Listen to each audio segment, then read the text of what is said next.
আমার প্রিয় ভাইয়েরা, সাহাবায়ে কেরাম এই যে জান্নাত, এই জান্নাতের জন্য অনেক বেশি পাগল পারা ছিলেন। এত বেশি পাগল পারা ছিলেন, নিজের ধন দৌলত অর্থ সবকিছুর বিনিময়ে সে জান্নাত লাভের আশা করেছে। আমরা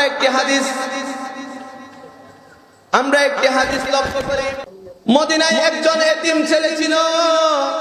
এতিম ছেলের একটা বাগান ছিল, পাশেই ছিল আবু লুবাবা নামক সাহাবীর একটি বাগান ছিল। দুইজনের বাগান এক পাশাপাশি রয়েছে।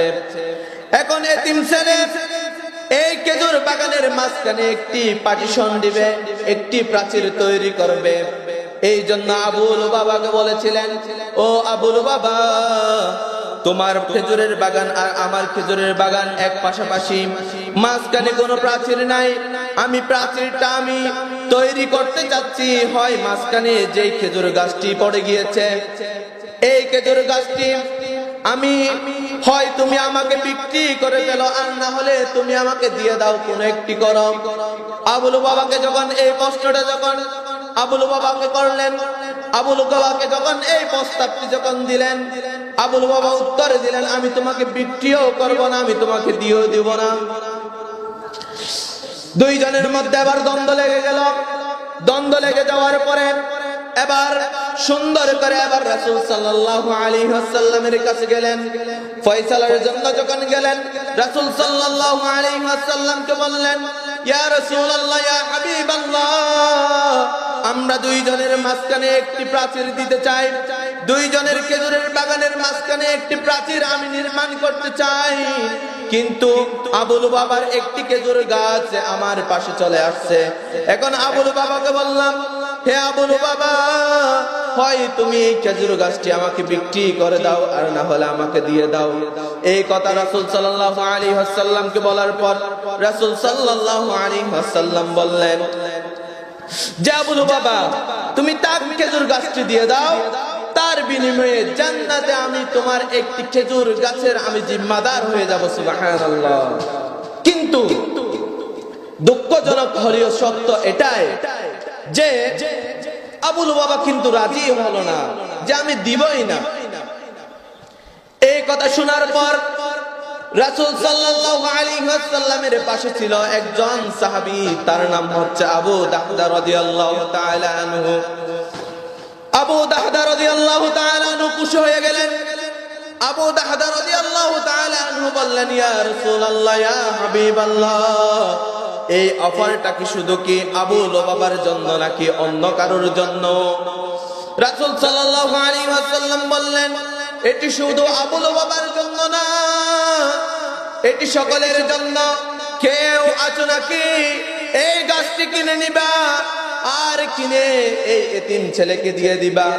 এই কথাটি যখন বললেন, আবু দাহদা রাদিয়াল্লাহু তাআলা আনহু বললেন, ইয়া রাসূলুল্লাহ, ইয়া হাবিবাল্লাহ, আমি এই খেজুর গাছটি নিতে চাই। এই কথাটি যখন বললেন, রাসূল সাল্লাল্লাহু আলাইহি ওয়াসাল্লাম বললেন, যাও। সেই আবু দাহদা রাদিয়াল্লাহু তাআলা আনহু এবার আবু লুবাবার কাছে গেলেন। ও আবু লুবাবা, ভালো করে শুনে নাও, মক্কার মধ্যে আমার 600 খেজুর গাছের একটি বাগান রয়েছে, আর বাগানের মধ্যে একটি বাগান বাড়িও রয়েছে, আর একটি কুয়াও রয়েছে। আমি সব কিছু তোমাকে বিক্রি করে দিতে চাই একটি জিনিসের বিনিময়ে, সেটি হচ্ছে খেজুর গাছটি। আমি তোমাকে 600 খেজুর গাছের বাগান বাড়ি সহ এবং আমার সেই কুয়াও সহ আমি তোমাকে দিয়ে দিলাম।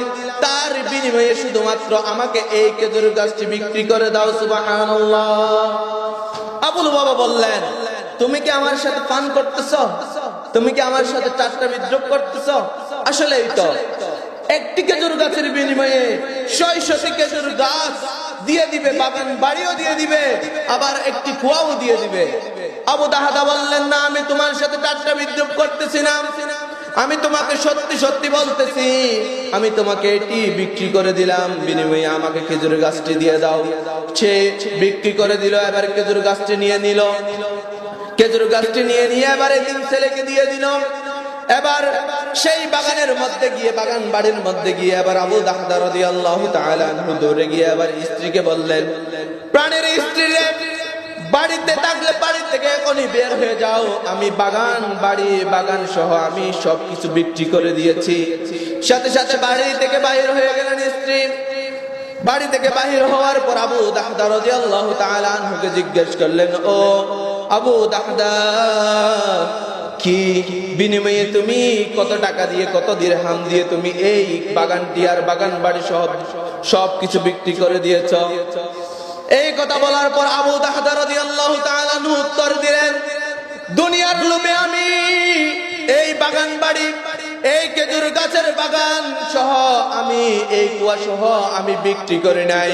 আমি শুধুমাত্র আমি পরকালকে বিশ্বাস করে আল্লাহর জান্নাত লাভের জন্য আমি এই একটি খেজুর গাছের বিনিময়ে আমি সব কিছু বিক্রি করে দিয়েছি। সুবহানাল্লাহ।